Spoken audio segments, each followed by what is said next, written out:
Since you guys requested it, this is my classic Skelemancer, all under 180C. So as I mentioned in my last video, I am a Necromancer main. A lot of people are curious about how I play Necromancers, how I put them together, and how the style is different than the average Necromancer that's out there in Path of Exile right now.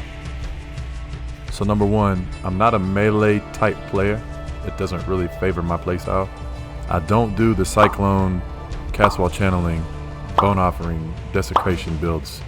I don't spin the wind. But what I actually do is play the old classic style summoner from Diablo2. Anybody who's a Diablo2 fan in the house. Oh yeah. So with that being said, your main source of damage will be skeletons. Preferably Veil Summon skeletons. You will be needing it for endgame.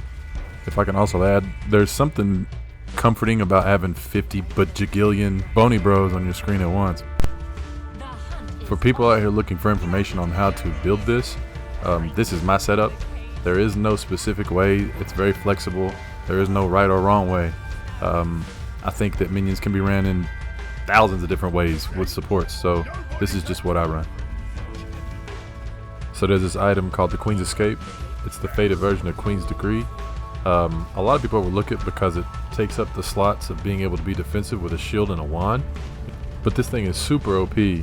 The fact that you can 6-socket it and fade it for under 25 chaos, you have a guaranteed 6-link. You can put any of your minions in it, preferably you do your skeletons, but 6-link for under 25 chaos, like, you can't beat it. And the stats that come on this thing, ridiculous. I mean, it really fits everything in the description of a budget build that I was trying to put together at League Start to be able to do all the content in the game, 99% of the content in the game. This two-handed sword is a must-have for this playstyle. If you're trying to go fast, movement speed is king in this game. So next up are Spectres. In this build, Spectres are solely support for this. They either buff or debuff, one or the other. There's quite a bit of variance you can do with these. I chose support Spectres to help boost the skeletons even more. Here are some of the stronger ones that synergize very well with this setup. So at minimum, you want to have both chieftains in your build. They give the biggest boosts. And on the defensive side of supports, your best bet would be Day of Toll and the Reanimator. Any of those four in combination set you up for a really good squad. I also added an additional layer of defense to my character to make up for the lack of not having a shield. Picking up 2 extra endurance charges in your tree puts you at 5 total. You can run 5 endurance charges 100% of the time by picking up a chest plate that's Warlord influenced. You're looking for the mod gain 1 endurance charge every second if you've been hit recently. You can snag these bad boys up for like anywhere from 5 to 10 chaos at most. The last 3 pieces of the puzzle that I have in my squad are zombies, Brains. 1 carrying golem, and an enemy guardian.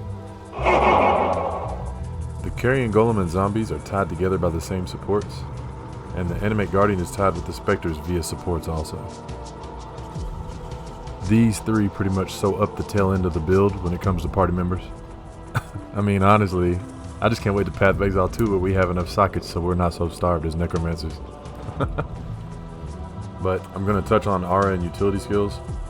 It's very simple, it's not complicated. I run about 4 auras.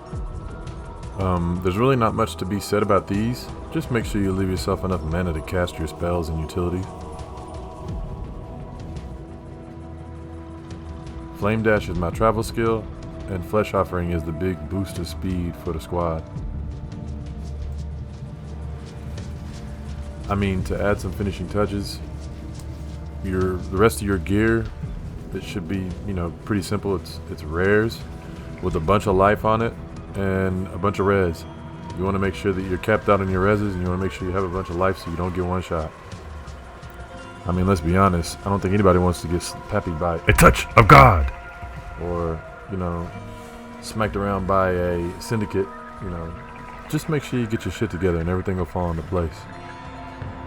And last but not least, for those who are still watching and who have gotten this far in this video, if you're interested, I want to drop off a little shaper fight here to show you what this build is like on a budget.